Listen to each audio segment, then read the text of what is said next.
Moshimoshi.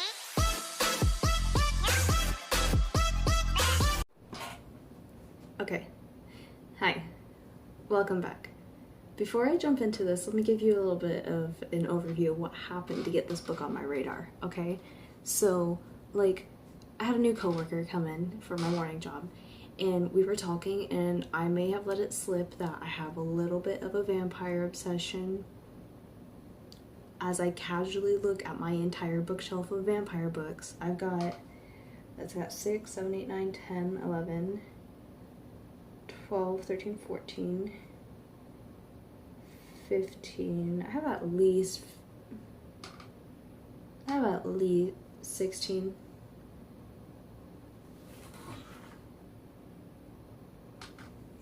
I have at least 16 vampire books in my room right now. That's not counting the ones that I plan on ordering. That doesn't count all my digital copies of vampire books. Okay, I have just a little too much information on them. I do have a video planned where I go over everything that like the histories of vampires, but I may have let it slip that I know a little too much to be a normal amount about vampires, and literally nothing about werewolves, which I'm gonna go into on a completely different video. Don't worry about it. But so after one day of knowing me, this coworker comes in the next day and brings me their copy of their favorite book, Let the Right One In. I had never heard of it. I had actually never heard of it, and it's probably because this constitutes as a horror, and I'm not really the biggest horror fan. I like vampires, but I don't like horror in the sense of being scared. And yeah, so that was a thing. And she didn't give me any, like, she gave me like they gave me a really brief content warning, like, yeah, it's a little dark, I mean, there's murder and some adult themes. You can totally tell me no. I'm like, it's a vampire book, of course I'm gonna read it.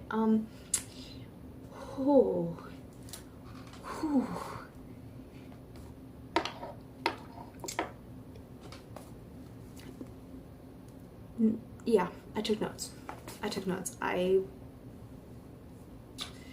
It's hard to read sometimes. It is hard to read, I'm not gonna lie. And pretty much, I'm gonna give you the synopsis. Main character, Oscar, don't know his last name, don't really care. This is translated from Swedish. Another main character, Ellie, short for Elias. I do have opinions on that.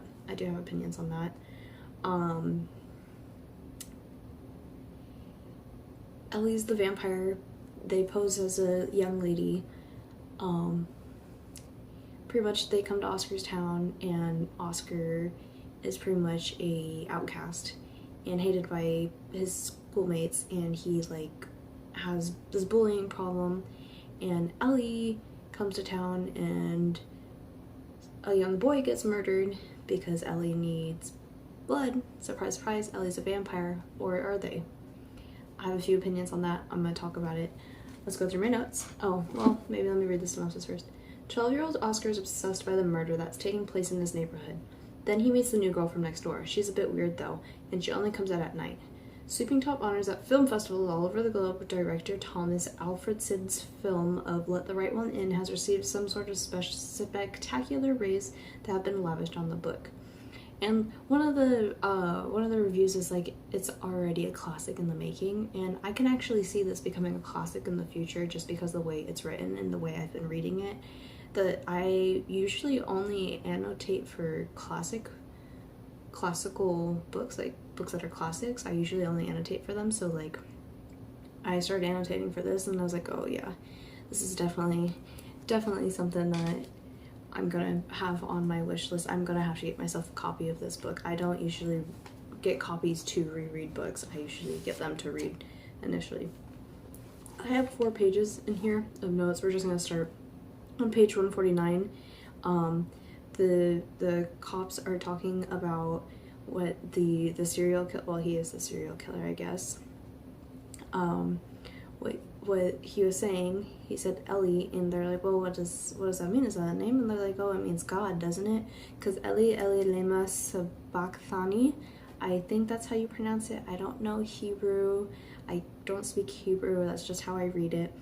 And so that's when I started thinking, okay, maybe Ellie, because we know Ellie is the vampire, chose her name to imply that she is God, because she likes to tell Oscar, I'm not a boy, I'm not a girl, I'm nothing. And so maybe that's what that is. And so I thought that was an interesting concept. That was before I got later on in the book. And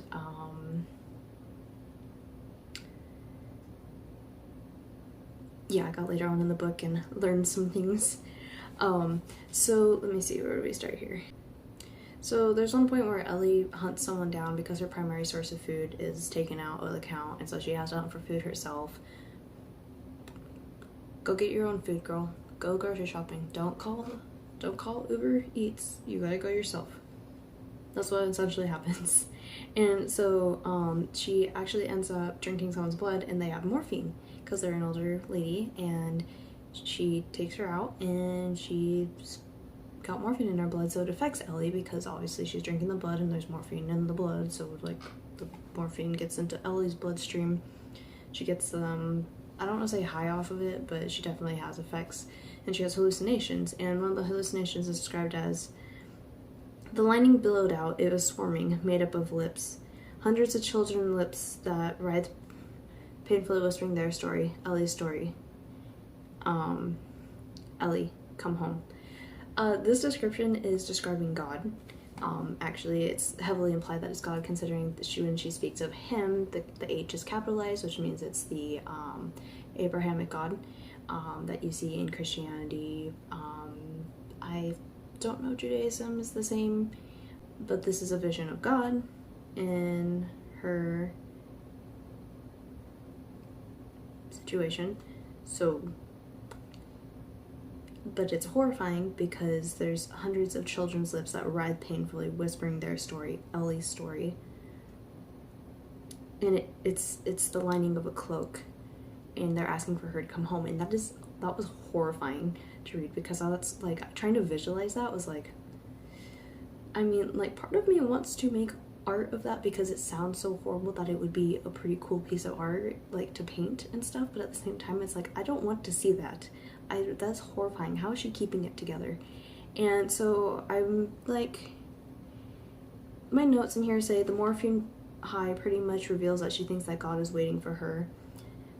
This set of quotes paints God as an inevitable hunter of sorts. The cape of children's lips is reminiscent of a hunter's cloak, like the children are a prize. I thought that was a pretty good note to put, like, because hunters back in the day, they would, you know, the fur coats, fur cloaks, fur coats, took the skin of the animal, and so I guess it could imply that humans are just animals in Ellie's eyes, when she's referring to God having a cloak of children's lips, which is kind of horrifying, actually. And he is speaking to Ellie, wanting her to come home, although she seems terrified to. So it's not that God has, like, forsaken her in her eyes necessarily, but definitely, like, he wants her to come home, and she's absolutely terrified. She does not want to be consumed. It's the lips. Lips are, like, that's where you get, your food passes through your lips. You gotta consume things, so, like, maybe she's afraid of being consumed. Or this could be to do with the fact that she has to drink blood in order to survive, so it's like, if that's taken away from her, she can no longer exist. She can no longer be herself. And so, like, that kind of concept was, like, really, like, oh my goodness, wow, okay. I also put the fact that the lips can speak show that it's not just a flesh thing, but also a soul one. He has, like, their sentience. Having the lips isn't just their skin. It's a very particular part of the body to take and have on the cloak, which is horrifying, but also, like, pretty clever for the author to have written in. He's taken their bodies and souls, and they're no longer independent of him. Also, the fact that he's wearing them and they're all together is they're not independent. They're all one thing. So it takes individuality away. And the multiple lips whispering their story, Ellie's story, it implies that there was more like her. There was more people like her, but, like, she seems to be the only one. right now she's the only one and no one's around her. Like, she feels alone and she feels like she's lost everyone. So that was like a moment, you know? Also the Ele Lemos Sabachthani thing is from Psalms 22. I don't remember what that's about. I was gonna look it up, but like, I don't have a Bible in my house anymore, so I don't remember. But it means, my God, why have you forsaken me? And if she had chosen her name from that quote specifically to say God, I have a list of things that it would imply. It would imply she feels abandoned by God. My God, why have you forsaken me? It's the last thing that Jesus said on the cross, supposedly.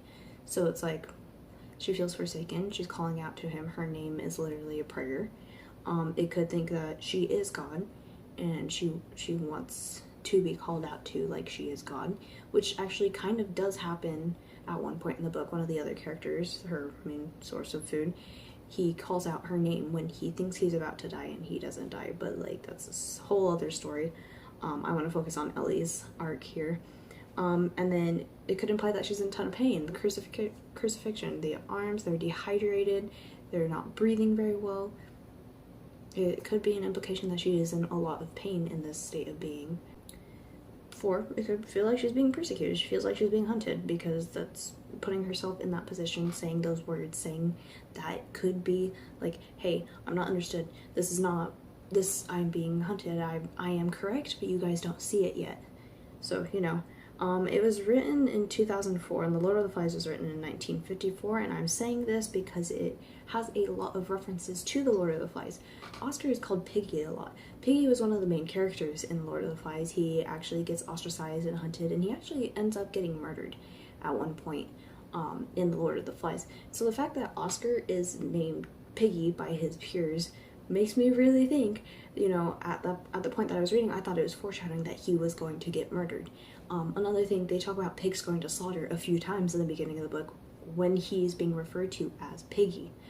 Again, pigs going to slaughter, death, blood. Very much a motif, and at least in the beginning of the book. It kind of dies off around the end of Act 2, Part 2, sorry. And so I was very, very nervous for Oscar for a bit there.